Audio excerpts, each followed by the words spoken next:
dear students, welcome back to our class with the next topic of class 8 mathematics, that is rational numbers.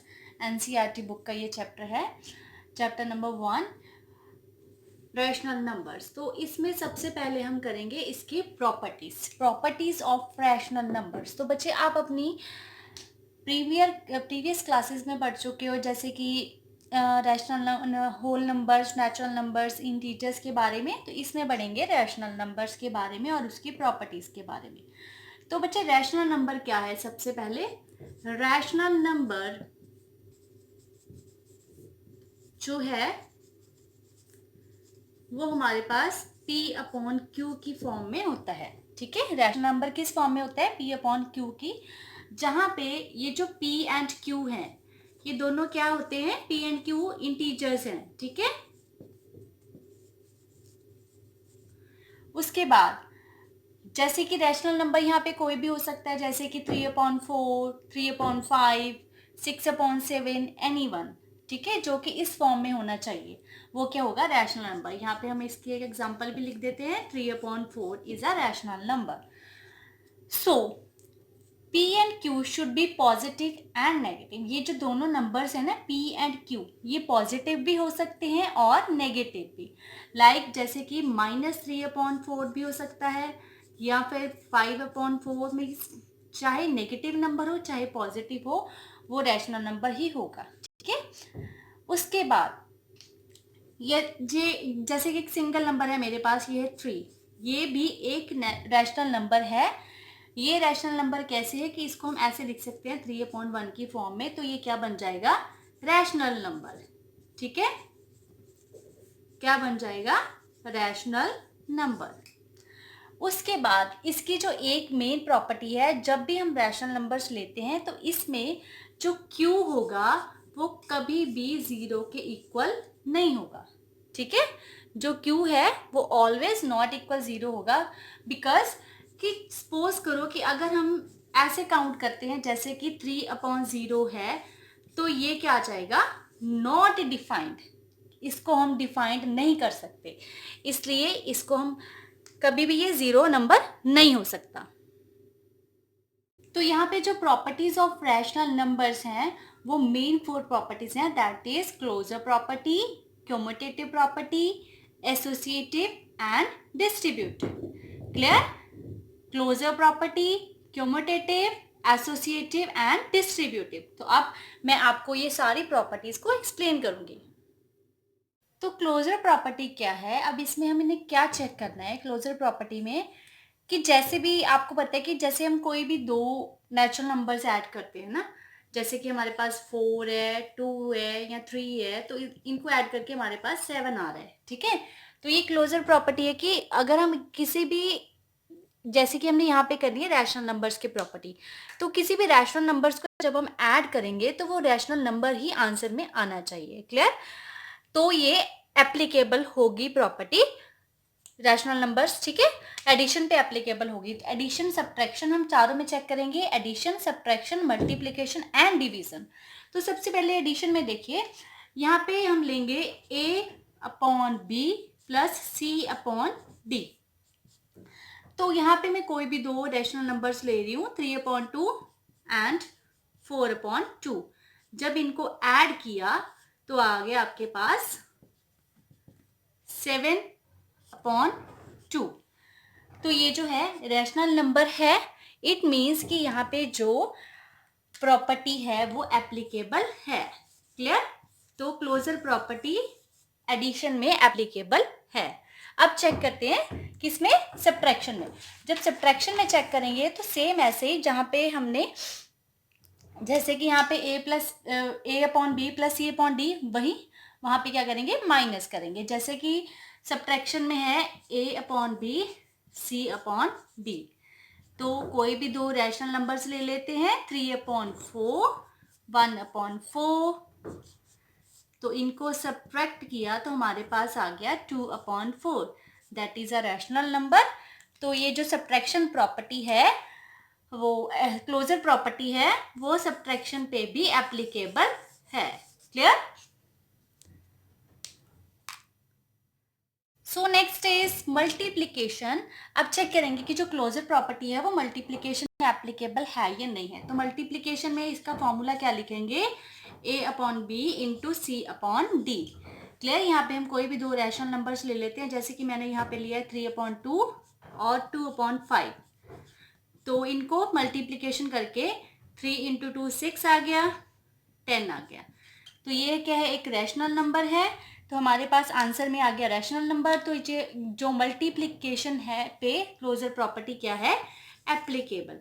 तो इसका answer भी क्या आ जाएगा, yes. तो closure property multiplication पे applicable है। Next is division. तो डिवीजन का फॉर्मूला है a upon b division c upon d. बच्चे ये जो डिवीजन पे जो एप्लीकेबल है ना प्रॉपर्टी, ये नहीं होगी बिकॉज यहाँ पे अगर a b c d में कोई भी नंबर 0 आएगा, अगर इनमें से कोई भी नंबर 0 आ गया तो डिवाइड करेंगे तो आंसर क्या आ जाएगा, नॉट डिफाइंड ही आएगा। तो जिसको हम फाइंड नहीं कर सकते, ठीक है।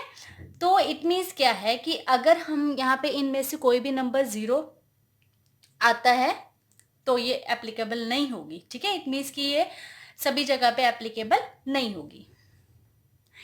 यहां से अब हमें क्लियर है कि जो क्लोजर प्रॉपर्टी है वो एडिशन में, सब्ट्रैक्शन में, मल्टीप्लिकेशन पे एप्लीकेबल है। किस पे एप्लीकेबल नहीं है, डिवीजन पे। So next one is commutative property. तो यहाँ पे हम चेक करेंगे कि कम्यूटेटिव प्रॉपर्टी है वो एडिशन, सब्ट्रैक्शन, मल्टीप्लिकेशन, डिवीजन में एप्लीकेबल है या नहीं है।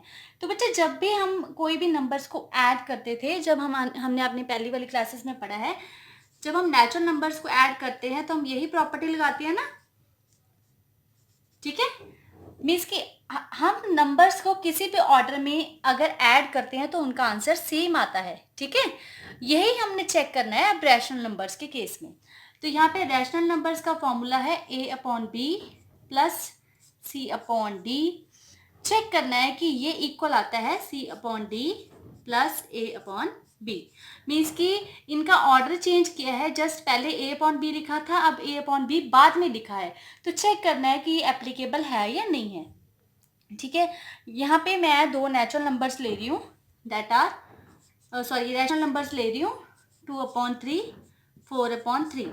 तो पहले अब हम इनको ऐड करेंगे तो कितना आ जाएगा, इनको ऐड करके 3, 2 + 4 दैट इज 6/3। क्लियर। उसके बाद ऑर्डर चेंज करेंगे, इसमें एप्लीकेबल करके देखेंगे तो कितना आ जाएगा, 4/3 प्लस 2/3, आगे आपके पास 6/3। तो दोनों इक्वल आ गए। इट मीन्स क्या है, जो कम्यूटेटिव प्रॉपर्टी है वो एडिशन पे एप्लीकेबल है। क्लियर। सब्ट्रैक्शन के केस में देखते हैं। तो सब्ट्रैक्शन के केस में फॉर्मूला आएगा a upon b minus c upon d is equal to c upon d minus a upon b. Commutative property में ऑलवेज जस्ट हमने ऑर्डर चेंज करके देखना है कि इक्वल आते हैं या नहीं आते, ठीक है। तो नेचुरल नंबर्स ले रहे हैं, यहाँ पे a अपॉन बी को मैं ले रही हूँ 1/5 और इसको ले रही हूँ 3/5। तो इनको माइनस किया तो आपके पास आ गया -2/5। अभी ऑर्डर चेंज होगा, ऑर्डर चेंज करके आ गया 3/5 -1/5। तो ये आ गया 2/5। बच्चे ये नेगेटिव है, ये पॉजिटिव है, इक्वल नहीं है, ठीक है। तो जो इसमें सब्ट्रैक्शन की जो सब्ट्रैक्शन वाली प्रॉपर्टी है कम्यूटेटिव में एप्लीकेबल नहीं है। Clear. In multiplication it works or not, a upon b into c upon d equals c upon d into a upon b। तो ऑर्डर चेंज किया मल्टीप्लिकेशन में भी। अब हम लेंगे कोई भी दो रैशनल नंबर्स। फर्स्ट में ले रही हूँ 2/5 इंटू 1/5। तो ये आ गया, कितना आ गया, 2 1 ज़ा 2, 5 5 ज़ा 25। तो अब ऑर्डर चेंज करेंगे, मीन्स 1/5 को पहले लिखा, बाद में लिखा 2/5, 2 1 ज़ा 2, 5 5 ज़ा 25, तो ये सेम आ गए। इट मीन्स कम्यूटेटिव जो प्रॉपर्टी है वो मल्टीप्लिकेशन में एप्लीकेबल है। Let's see in division a upon b divided by c upon d। ये इक्वल होना चाहिए c upon d divided by a upon b। तो यहाँ पे फर्स्ट को सॉल्व करते हैं, रैशनल नंबर्स ले रहे हैं। 3 अपॉन 4 डिवाइड 5 अपॉन 2। जब हम डिवाइड को सॉल्व करेंगे तो इसको मल्टीप्लिकेशन में चेंज करके आ जाएगा 2 अपॉन 5, तो ये आ गया 6 अपॉन 20। क्लियर? अब इसको लेंगे, यहाँ पे लिखेंगे 5 अपॉन 2 डिवाइड 3 अपॉन 4। अब इसमें जब हम ऑर्डर चेंज करेंगे तो आ जाएगा 4 अपॉन 3, कितना आ गया 20 अपॉन 6। सेम है ये दोनों? नो, ये हो गया इसका उल्टा, ऑपोजिट हो गया। तो ये क्या है, यहाँ से आपको क्या क्लियर है कि कम्यूटेटिव प्रॉपर्टी डिवीजन में एप्लीकेबल नहीं है। Clear? So next is associative property. अब एसोसिएटिव प्रॉपर्टी में हम चेक करेंगे कि एडिशन, सब्ट्रैक्शन, मल्टीप्लिकेशन में एप्लीकेबल है या नहीं। सबसे पहले एसोसिएटिव प्रॉपर्टी है क्या? एसोसिएटिव प्रॉपर्टी इज कि यहाँ पे हमारे पास ये 3 नेचुरल नंबर्स हैं और मैं इसको किसी भी ऑर्डर में, किसी भी पेयर में ऐड करूँगी तो ये सेम आंसर होगा इनका। ठीक है, तो यहाँ पे मैंने 5 2 और 3 तीन नंबर्स लिए। 5 2 को पहले ऐड किया 7 आ गया, फिर उसमें 3 को ऐड कर दिया 10 आ गया। यहाँ पे मैंने 5 को ऐसे लिख लिया, 2 और 3 को ऐड किया तो 5 आ गया, इन दोनों को ऐड किया तो 10। मीन्स कि हम इनको किसी भी पेयर में लेके ऐड कर ले तो हमारे पास जो आंसर है वो सेम आएगा। क्लियर? अब इसी तरह इसको रैशनल नंबर्स में करके देखते हैं। That are a upon b plus c upon d e upon f equals a upon b plus c upon d plus e upon f। It means कि अब हम इनको किसी भी पेयर में ऐड कर लें, जैसे कि अगर हम पहले इन दोनों को ऐड कर लें उसमें इसको ऐड करें, और यहाँ पे अगर हम पहले इन दोनों को ऐड कर लें उसमें a और अपॉन b को ऐड करें तो आपका जो आंसर है वो सेम आएगा। क्लियर? तो यहाँ पे जो है वो एप्लीकेबल होगी ये वाली प्रॉपर्टी एडिशन में। ठीक है, एडिशन में ये एप्लीकेबल है। उसके बाद अब चेक करेंगे सब्ट्रैक्शन में। सब्ट्रैक्शन में ये एप्लीकेबल है या नहीं है। देखिए सब्ट्रैक्शन में भी यही हम लिखेंगे जो हमने अभी ये इसका फॉर्मूला लिखा है, that is a upon b minus c upon d e upon f। ठीक है, equals a upon b minus c upon d minus e upon f। अब यहाँ पे जब हम इनका ऑर्डर चेंज करेंगे, ठीक है, ऑर्डर चेंज करेंगे मीन्स कि अगर हम पहले इन दोनों को सब्ट्रैक्ट करते हैं उसमें से इसको सब्ट्रैक्ट करें। ठीक है, तो यहाँ पे अगर हम इन दोनों को सब्ट्रैक्ट करते हैं, जब हम इन दोनों को सब्ट्रैक्ट करेंगे ना, यहाँ पे ब्रैकेट लगेगी तो इट मीन्स जो बीच वाला साइन है प्लस का हो जाएगा, तो ये इक्वल आंसर, इसका सेम आंसर नहीं आएगा। तो यहाँ पे जो ये प्रॉपर्टी है ये एसोसिएटिव प्रॉपर्टी जो सब्ट्रैक्शन पे एप्लीकेबल नहीं है। क्लियर? सी एसोसिएटिव प्रॉपर्टी जो है मल्टीप्लिकेशन और डिवीजन में वर्क करती है या नहीं करती। तो यहाँ पे मल्टीप्लिकेशन में चेक करेंगे, इसका फॉर्मूला लिखेंगे a upon B into C upon d into e upon F equals a upon B into C upon d into e upon f. अब इसको किसी भी ऑर्डर में, एसोसिएटिव प्रॉपर्टी में मेन यही है कि हमने जस्ट इसके पेयर्स के ऑर्डर को चेंज करके देखना है कि इसका आंसर सेम आता है या नहीं।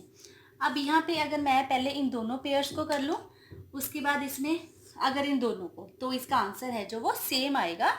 तो ये जो प्रॉपर्टी है एसोसिएटिव मल्टीप्लिकेशन में एप्लीकेबल है। ये प्रॉपर्टी डिवीजन में एप्लीकेबल नहीं होगी। ठीक है, करेंगे डिस्ट्रीब्यूटिव प्रॉपर्टी। डिस्ट्रीब्यूटिव प्रॉपर्टी करने से पहले अभी मैं आपको ये बता रही हूँ कि लास्ट में मैं आपको इसका पूरा चार्ट बना के दूंगी, जिसमें आपको पता चलेगा कि कौन सी जो प्रॉपर्टी है एडिशन, सब्ट्रैक्शन, मल्टीप्लिकेशन में एप्लीकेबल है या नहीं है। ठीक है, तो जिसका आप स्क्रीनशॉट लेके रख सकते हो ताकि आप इससे इसको लर्न कर सको। और साथ ही साथ जिन बच्चों ने अभी तक मेरे चैनल को सब्सक्राइब नहीं किया है वो इसको सब्सक्राइब करें और औरों के साथ शेयर करें। तो चलिए अब करते हैं डिस्ट्रीब्यूटिव प्रॉपर्टी। दैट इज, यहाँ पे हम कोई भी इक्वेशन लेते हैं ऐसे, ठीक है। डिस्ट्रीब्यूटिव प्रॉपर्टी क्या है कि यहाँ पे जो 5 है इसकी सबसे पहले x के साथ मल्टीप्लाई होगी और उसके बाद किसके साथ होगी, 6 के साथ। तो यहाँ पे जो आंसर आ जाएगा इसका 5x प्लस 5 6 30। क्लियर। अब हमने देखना है कि ये जो प्रॉपर्टी है जो रैशनल नंबर्स में एप्लीकेबल है या नहीं है। तो यहाँ पे हम इसका फॉर्मूला ले लेते हैं, that is a upon B into C upon D plus E upon F equals a upon B. अब यहाँ पे हमने पहले इसको इसके साथ मल्टीप्लाई करना है तो ये आ जाएगा, फिर बीच में प्लस का साइन है तो अब इसको इसके साथ मल्टीप्लाई करेंगे तो आ जाएगा a upon B into e upon f. ठीक है बच्चे, अब इसको किसी भी ऑर्डर में ऐड या मल्टीप्लाई करोगे तो आपका जो आंसर है जो सेम आएगा। तो ये जो प्रॉपर्टी है ना एडिशन में भी और सब्ट्रैक्शन में भी दोनों में एप्लीकेबल है। ठीक है, डिस्ट्रीब्यूटिव प्रॉपर्टी एडिशन सब्ट्रैक्शन दोनों में एप्लीकेबल है।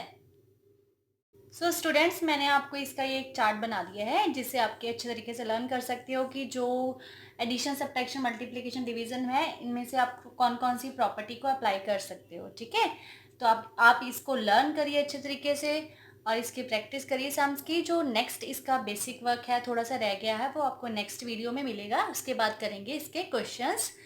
तो